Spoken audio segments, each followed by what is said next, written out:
콘텐츠학과 1사학번 김유진입니다. 네, 우선 저희 주제는 텍스트 마이닝과 네트워크가 다르기 때문에 우선 텍스트 마이닝 목차 이렇게 보여드리고 다음으로 네트워크 목차를 보여드리면서 발표를 시작하도록 하겠습니다. 우선 텍스트 마이닝인데요.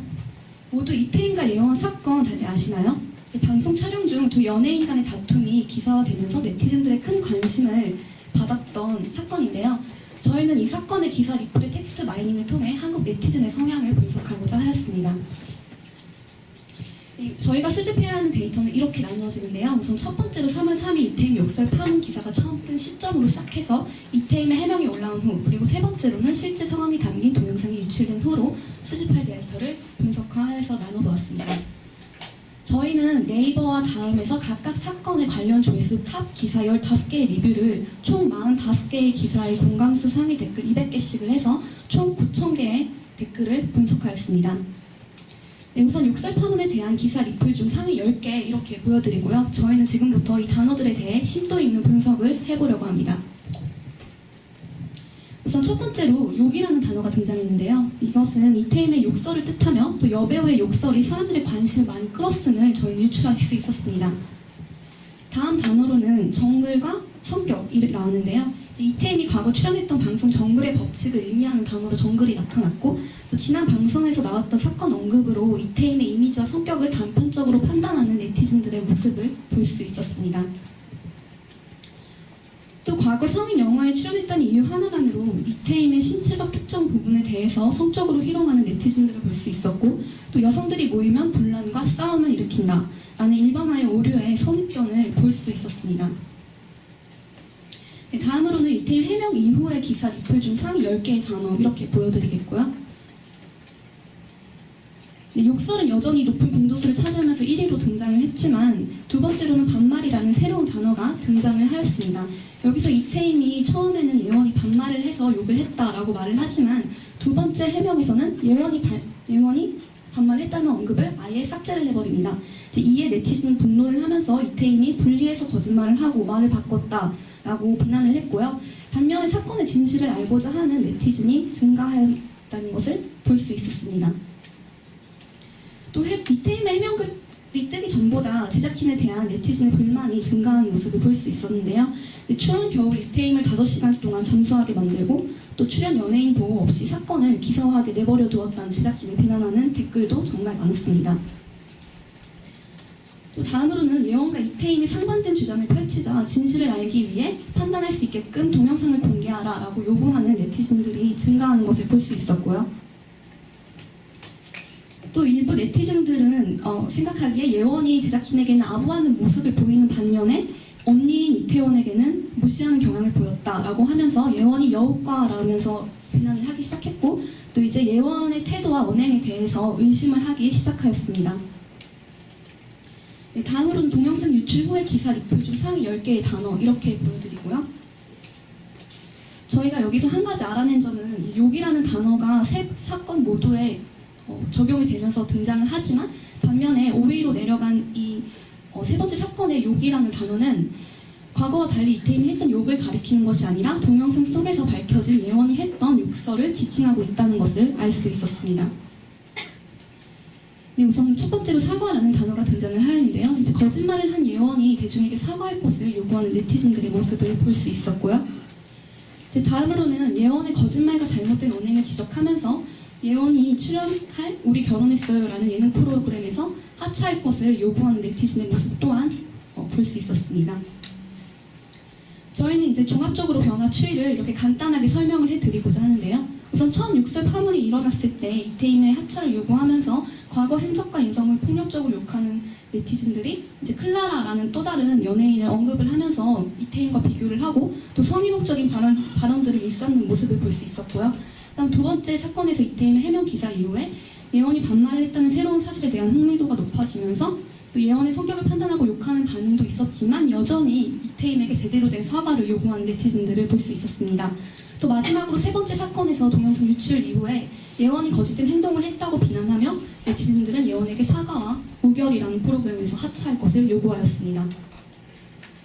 즉 이것을 바탕으로 네티즌의 성향이 다양하게 분석될 수 있는데요. 우선 첫 번째로는 단편적인 기사만 믿고 또 성급하게 판단을 하면서 여론에 휘둘리는 네티즌의 모습과 또 익명성 뒤에 숨어서 과도한 언어폭력과 성희롱을 일삼는 행동, 또 본 사건과 관련 없는 클라라와 같은 연예인 등을 언급하면서 이제 마음대로 자신들의 생각을 추측하고 또 단편적인 사건을 가지고 여성상을 일반화시키는 오류를 범하는 네티즌들이 있는 반면에 또 몇몇 사건의 진실을 알기 위해서 증거 자료를 요구하면서 중립적인 모습을 지킨 네티즌들도 존재하였습니다.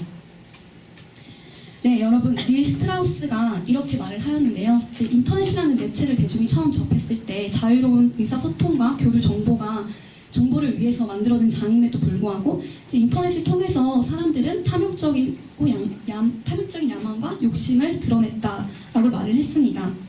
여기서 저희는 최종적으로 이러한 결론을 내렸습니다.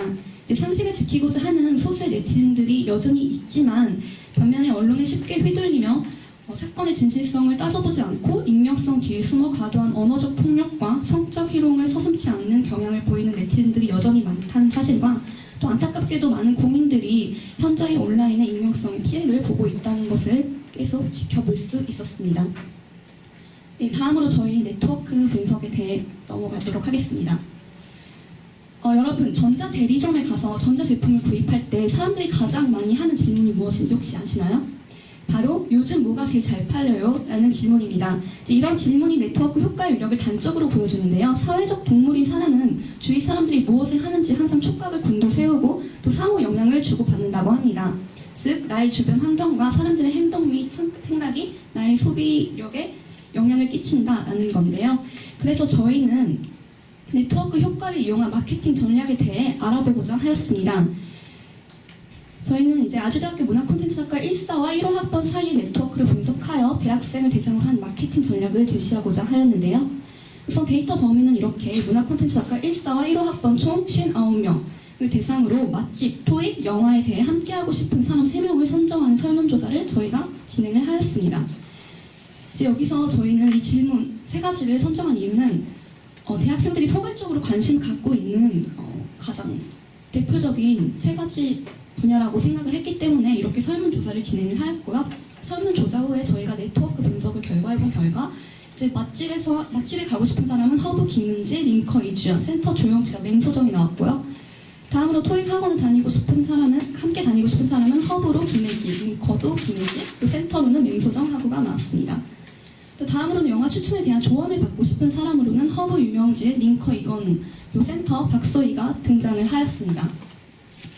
이제 저희가 인터뷰를 통해서 이렇게 사람들이 허브 링커 센터가 선택된 이유와 그 특징을 알아보고자 하였는데 사실상 여기서 보시면 아시다시피 질문의 속성과 응답자의 속성이 일치하는 부분이 적다는 것입니다. 즉 선택된 사람들이 딱히 주제와 크게 연관이 없어도 선택이 되었다는 부분을 볼 수 있었는데요.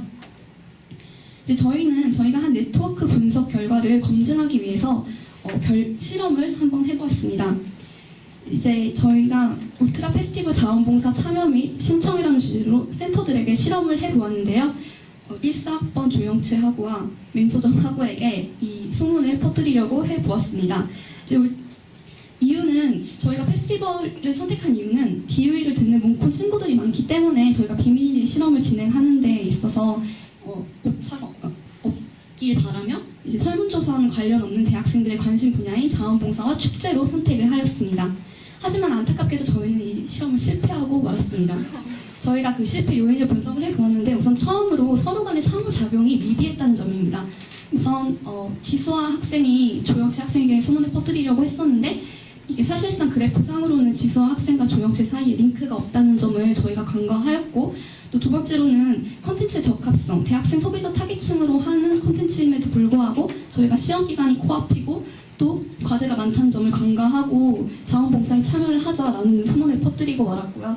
또 그냥 일반적으로 참여를 하기 위해서는 티켓값이 18만 원이기 때문에 경제적으로도 문제가 있어서 이게 부적절했다고 저희가 판단을 했고 또 마지막으로는 개인적 흥미 차이로 저희가 조영치 학우와 맹소정 학우의 개인적 흥미와 관심 분야를 제대로 파악하지 못한 점이 아닐까라고 생각을 해보았습니다.